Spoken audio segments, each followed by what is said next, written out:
My name is Benton Stokes. I'm a former fundamentalist, post-evangelical worship leader, and songwriter. I enjoy wry Manhattans, roller coasters, and road trips, just not all at the same time. I'm Elane O'Rourke, and I'm a teacher, an author, and a spiritual coach. I was a philosophy professor and a liberal pastor in a couple of former lives, and these days I love aha moments and not so dry martinis. We have conversations about life and God with a queer perspective, over cocktails, like you. This is Cocktail Theology. So what are we drinking? Well, we're not drinking a 20th century cocktail. It's supposed to be a 20th century cocktail. I'm not going to lie to you. Okay. My intention was to make a 20th century cocktail. However, we were missing one of the ingredients, and we had a subpar version of another ingredient. Okay. So I mixed it up to try and see if I could kind of get there. Okay, so what is in it? So what's in it is gin. Okay. In our version, it is the Martini and Rossi version of Blanc vermouth. Okay. Okay. Which is actually pretty good. It could use just a bit more oomph to it, but it's tasty. Okay. And then it also has Luxardo Bitter Bianco, which I discovered, by the way, was developed for the purpose of white Negroni. Anyway. Really? Yes. It makes a really good one. It does. And then it has, and here's the weird part, it has white creme de cacao. Interesting. And lemon juice.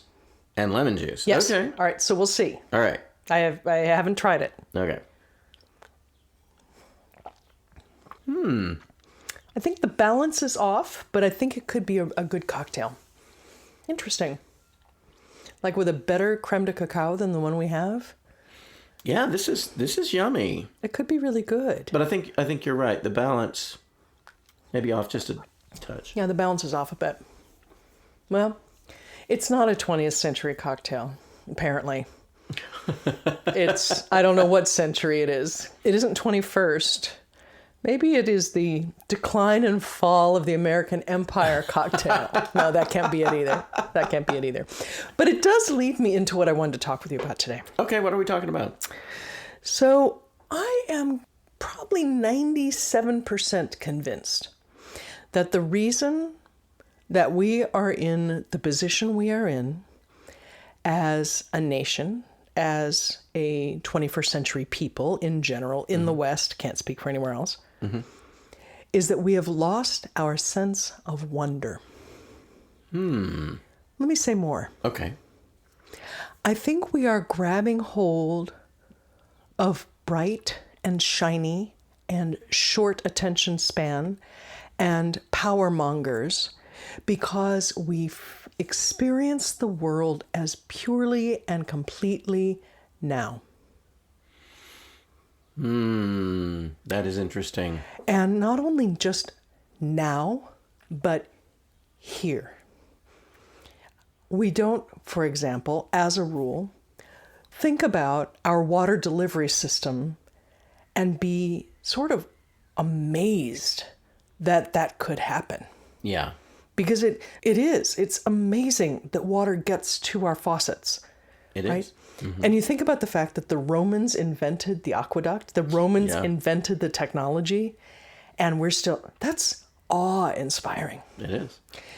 When we lost the real space program, we also lost a sense of something way beyond what we are able to do that takes us into another realm that's so much bigger than ours. Right. Yeah. And because we have made God a commodity, there's no size to God anymore at all.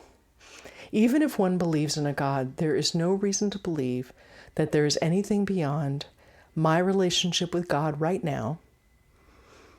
Maybe my relationship with God in the presence of other people, maybe, although I don't think that's why most people go to church at this point. And maybe something about an afterlife. But that's it. God is small. Yes. And I think it all has to do with our sense of this is it. We are the biggest thing while simultaneously the smallest and weakest thing. And there's nothing beyond this. Wow. Yeah. it seems like around me, what I'm seeing is people putting up walls, people projecting a life, and observing other people's lives, or the lives they're projecting, right? For instance, Instagram. We're curating what we want people to see, and we're seeing what people want us to see. And so the relationships that we're having with people are pretty flat, unless you're actually engaged with someone. Things that I'm reading indicate that people in America are lonelier than ever. Yes. More isolated than ever. Yes. There is a sense of aloneness that I believe started when social media became what it has become. It was exacerbated by COVID, but I think we became comfortable with hiding behind our persona online, and also anonymously commenting on other people's personas online. And it deepened divisions, and it aggravated this feeling of isolation. No one understands me. I don't want to be understood, whatever. And I think that feeds into what you're talking about. It's just a very flat kind of existence when you don't experience life, particularly with other people. Let's stay with the language of flat. I like that. I think it's easy to just dismiss everything to social media because it's such an easy thing to do. It is. But let's stay with the idea of a flat existence. Even setting aside the extreme curation of our image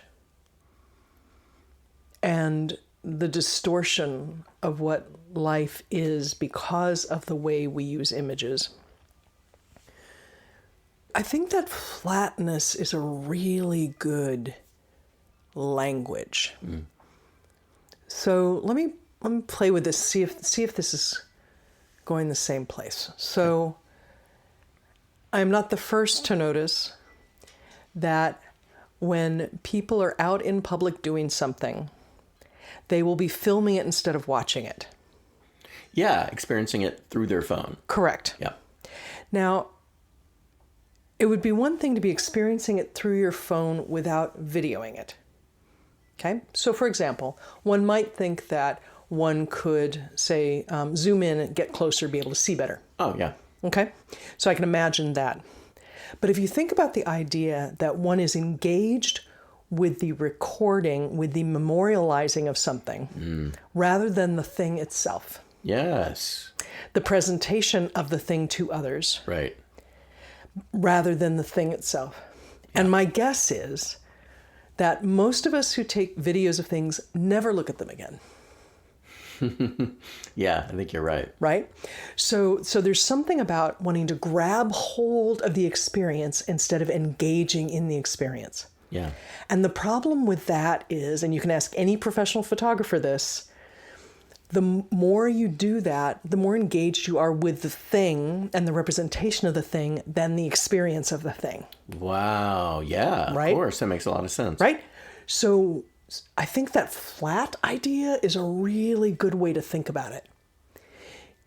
If our lives are flat, two-dimensional, that kind of flat. Yes. And we are focused on making that flatness as dimensional as we can make it.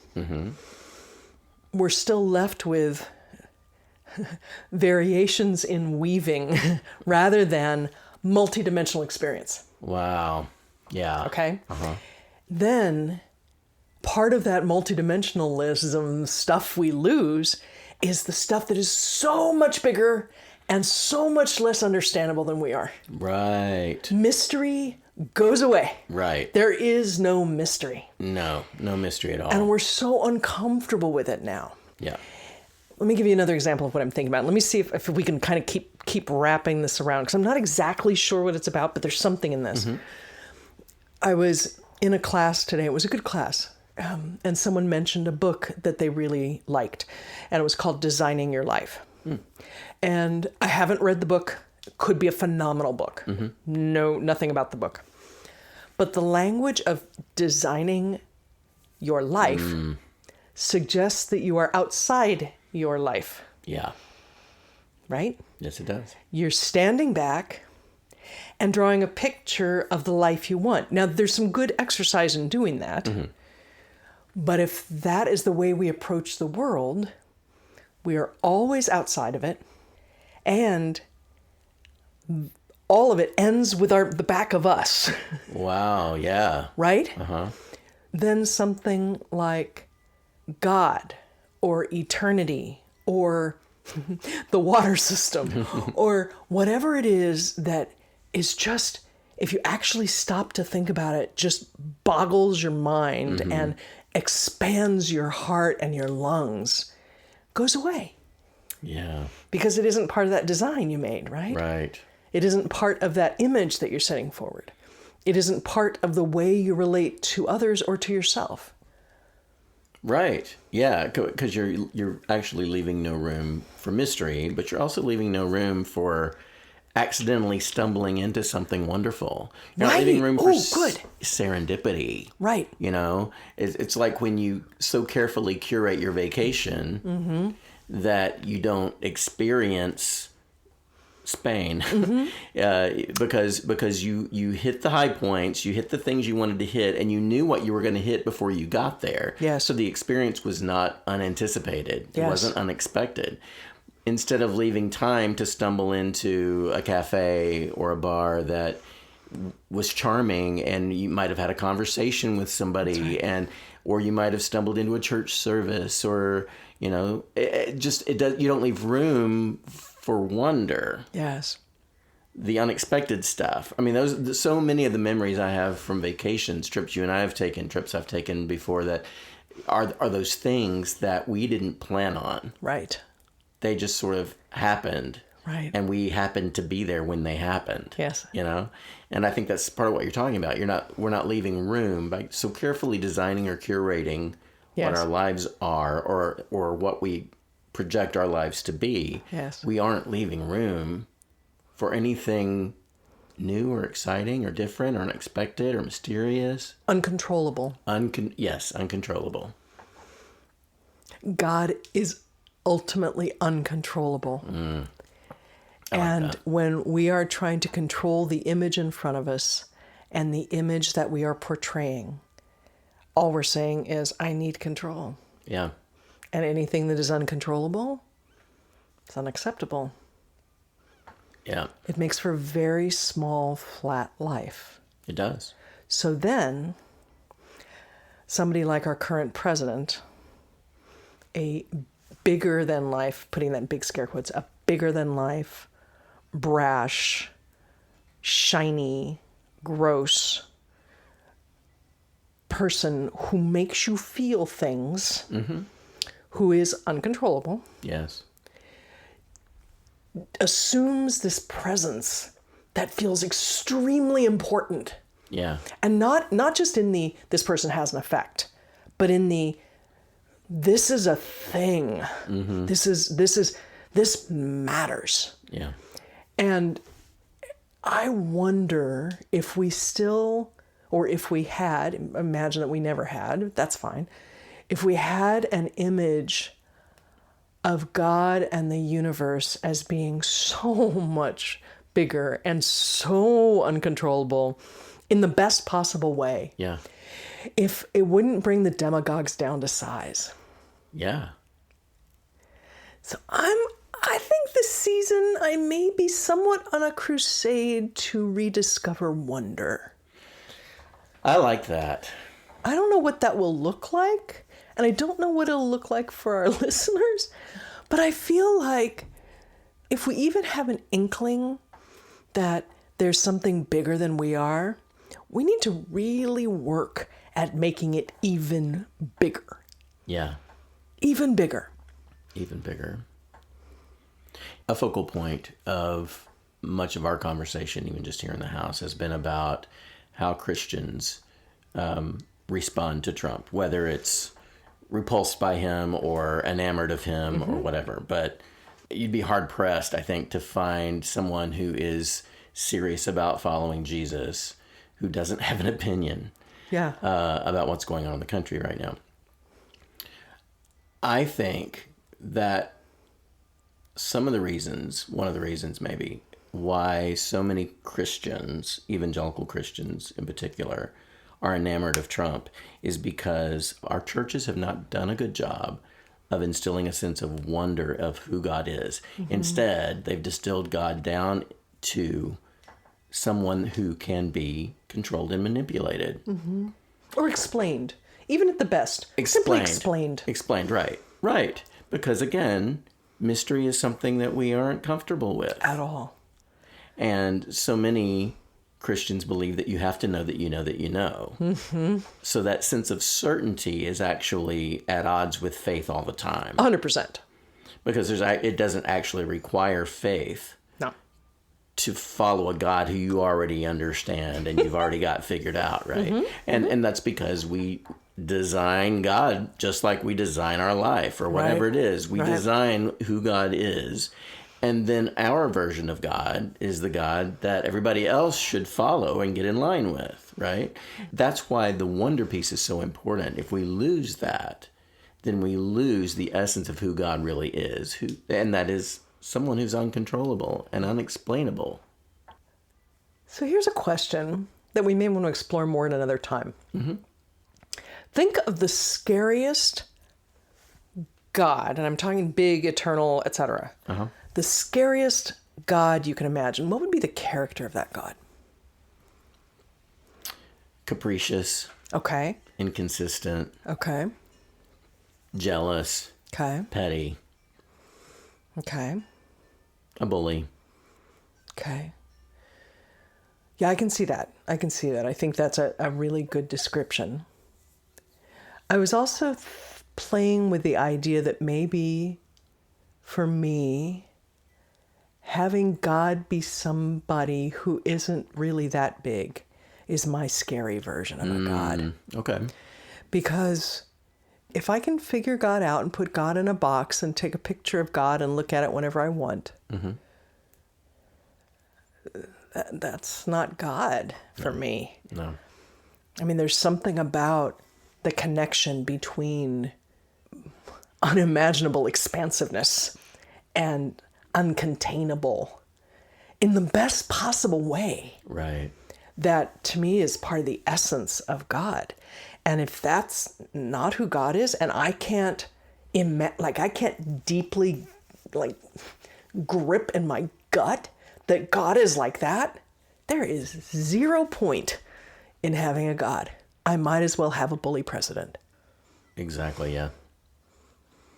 So I want to play with the idea that we are in the position we are in, partly because we desire flat, controllable lives and we have lost our sense of wonder.